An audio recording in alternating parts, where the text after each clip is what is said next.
Olá pessoal, boa tarde, tudo bem? Quinta-feira, hoje, 13 de abril de 2022, e a gente traz para vocês hoje mais uma curiosidade aqui no Memória Capixaba acerca da nossa história aqui do Espírito Santo, e hoje para falar com vocês sobre a Ilha da Trindade.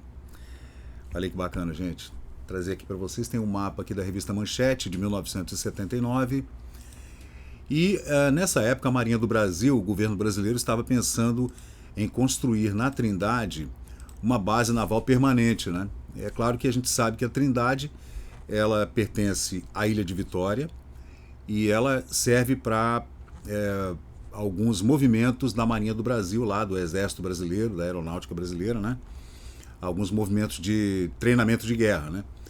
E nessa época, em 78, 79, existia a possibilidade da construção de uma pista permanente, um aeroporto militar na Trindade, que seria construído ali naquela enseada onde vocês podem ver ali aquele risquinho vermelho, que seria a base militar, né?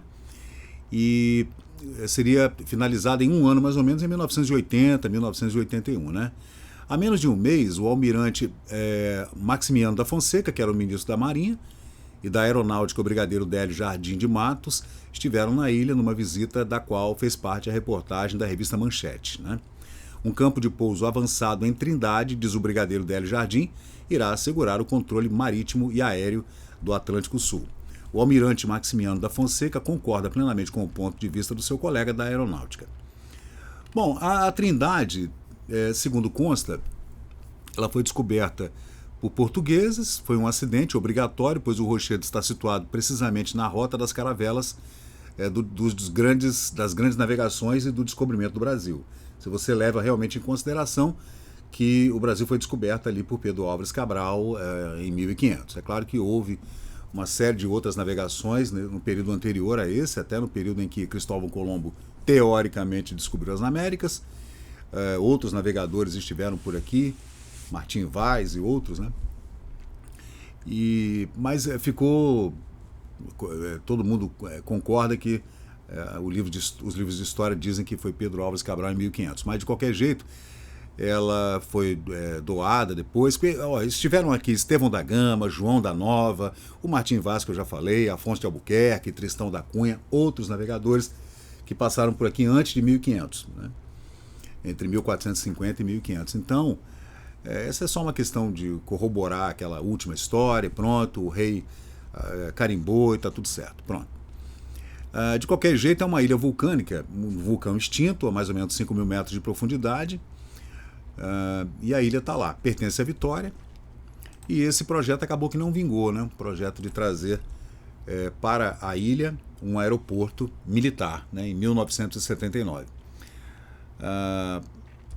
Ainda falando sobre os primeiros descobridores, né? Capistrano de Abreu, ele deu uma diminuída nas dúvidas a respeito da descoberta da ilha, e dizendo que quem primeiro avistou a ilha em 1502 foi Estevão da Gama, né? Em 18 de maio.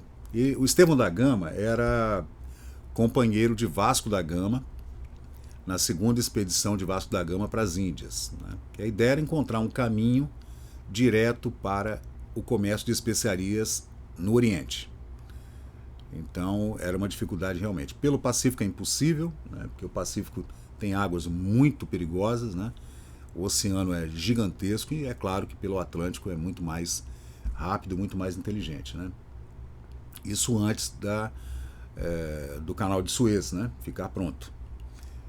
E ali no Egito, entre o Egito e o Oriente Médio. Então, nessa época, fisicamente a Trindade, na verdade, ela é um conjunto de basalto vulcânico, que tem uma geografia muito acidentada, tem um maciço submarino central, que vem das profundezas do oceano, ali a mais ou menos 5 quilômetros de profundidade, né? E é uma ilha que foi descoberta então em 1502, ela só ficaria realmente sob domínio dos portugueses em 1538, quando o rei de Portugal, Dom João III, né, entregou a ilha a Belchior Camacho, que era cavaleiro da Casa Real Portuguesa. Mas aí a Trindade foi invadida várias vezes, né, gente? Porque é uma ilha muito afastada, no meio do Oceano Atlântico, então isso aconteceu várias vezes. A primeira foi em 1700, quando aportou por lá um navio, uma corveta chamada Paramore Pink, que vinha a bordo com a sua tripulação também o Edmund Halley, que depois deu nome ao cometa de Halley, né? E ali ele relata que havia muitas cabras, muitos porcos, e alguns descendentes desses portugueses, do Belchior Camacho, viviam na ilha, né? Por incrível que pareça, né? Tinha gente que vivia lá. Depois a ilha ficou abandonada. Quem chegou lá também em 1775 foi o famoso navegador James Cook, que tem lendas espetaculares a respeito desse comandante, né? A primeira ocupação inglesa demorou um pouquinho. Em 1782, os ingleses voltaram a tremular a bandeira do Império Britânico lá, na Trindade, e a ilha foi ocupada por uma guarnição inglesa, depois foi retirada pelos portugueses, né? Durante os séculos 17 até o 19, a Trindade teve vários ocupantes, né? Muitos piratas, gente de todo tipo, contrabandista, mercador. Teve gente que morou lá. A ilha ficou meio abandonada, não tinha nenhum governo tomando conta da ilha. Como ela é muito afastada, né? Então, dizem até, como eu já falei no primeiro podcast que eu gravei, o primeiro vlog que eu gravei aqui para o canal Memória Capixaba, foi a respeito desse tesouro da Ilha da Trindade. Esse vídeo ficou um pouquinho longo, passou de 20 minutos, aí eu tive que editar em 2 partes, acabou que não ficou legal. Depois eu vou refazer. Mas dizem que o famoso tesouro da Catedral de Lima, no Peru, foi levado para lá por espanhóis e enterrado lá. Até hoje ninguém encontrou esse tesouro, né? Em 1882, a Trindade passou a fazer parte do território brasileiro. Em 1896, quando os ingleses voltaram a ocupar, no final do século XIX, aí houve negociações diplomáticas e ela voltou ao território brasileiro, né? Inclusive lá, durante o século XX, até meados do século XX, muita gente ficou presa lá porque ela virou um presídio, né? Muita gente famosa ficou presa por lá. Sei lá, Eduardo Gomes, Juarez Távora, Valdomiro Lima, foram pessoas que ficaram presas lá, exiladas, né? E essas assinaturas ainda estão lá e são pontos, e é um ponto turístico, né? Onde você pode ver essas assinaturas desses ex-presidiários na Trindade.